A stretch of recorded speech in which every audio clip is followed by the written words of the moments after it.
The sea, a world of color, life and secrets. Secrets indeed. What stories could they have hidden under the dark blue depths? Tales, legends, lore are kept here in the amazing environment of the overworld, like stories of pirates and treasure, tales of never seen before creatures, legends of spells and curses by the oceans, and lore about voyages and war. As we dive in the gloomy waters, we find shipwrecks. Not one or two, but thousands, scattered around in this world. What mysteries are sunken with these ships, and why we don't see these ships sailing the waters anymore? But now, that is not a problem. With this, we can finally drain the oceans, and we can discover the secrets of Minecraft's forgotten ships. This is Minecraft Mysteries.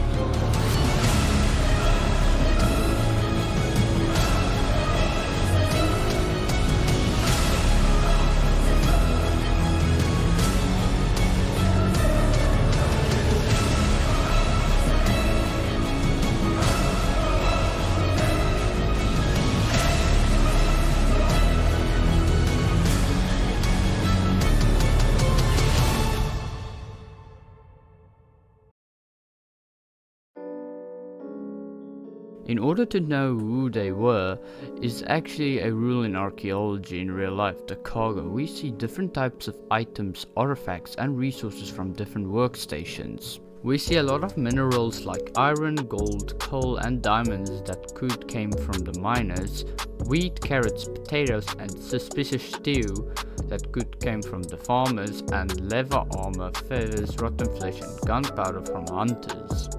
With this information we know they had a lot of food, valuables and way to know where they are. But now what's the question you guys most want is, are they sailors, traders or pirates? This is quite hard since there are no weapons like swords or bows, but also they have TNT. The only natural TNT is founded in the ones at the desert temples, so it wouldn't be pirates. Sorry Jack Sparrow fans. With no weapons, these would be either explorers or traders. Explain the cartographer sets of paper, books, compasses and maps for explorers. Valuable resources like iron, gold and diamonds to trade for food for more traveling.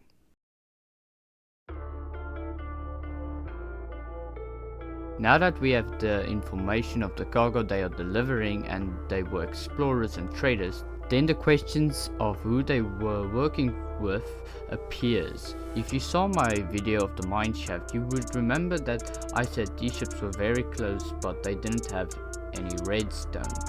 So yeah, that is true. And guess what, if they were connected, why would the villagers create ships made of jungle wood and dark oak? They don't even use those wood types in their builds. Same with birch. Anyways, back to who they are connected with. I've found the answer. There is no connection. Look, they are made of different types of wood. Villagers only use oak, spruce and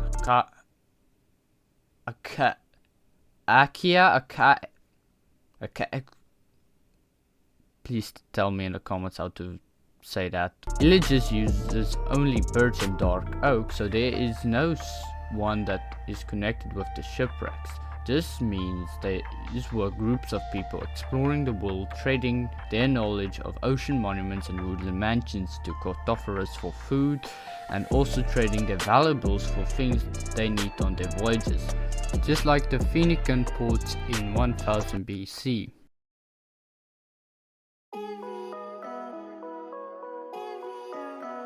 With living their entire lives at sea, there are a lot of good and bad things to live on a ship. Living on the waters of the ocean, they would have less chance of getting food since you can't have farms on the oceans. And to make things worse, they would be attacked by very powerful mobs like phantoms, guardians and even drowns.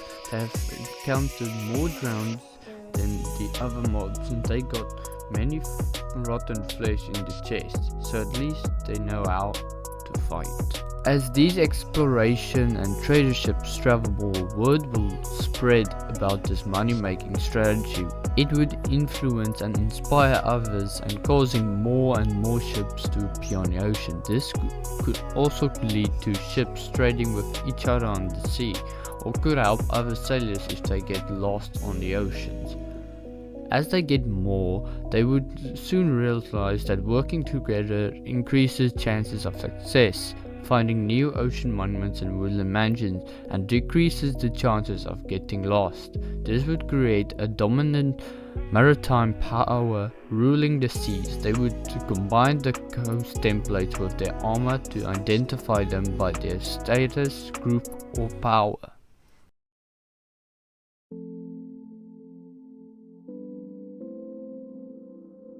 So after ruling the seas for years, and so many ships, power and cargo, suddenly they all are sunken or wrecked at the beaches or icebergs.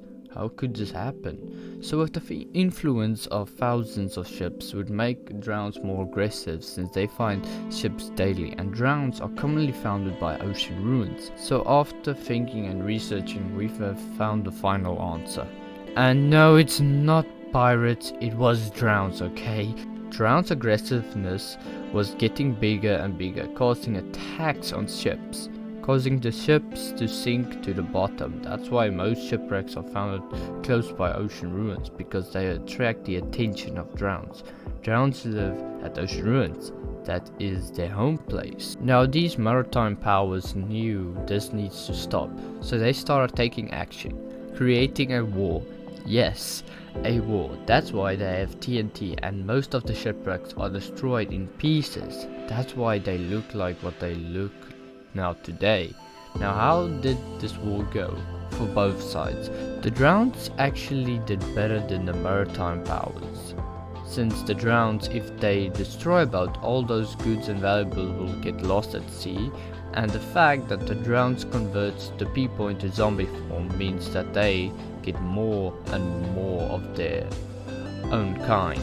This would be known as the Ocean War, the fight against drowned powers and the maritime powers. Drowned powers were much successful, and that caused the maritime powers to bury their supplies and valuables so that it does not get lost at sea, creating the buried treasure strategy, creating maps to know where they hid it. But as it worked for a time, there was still drowns attacking and depleting the maritime powers. And after a few years or months, the ocean war ended, and it was the fall of the maritime powers. The drowned powers won the war, and that's why no ships were used today since that tragedy.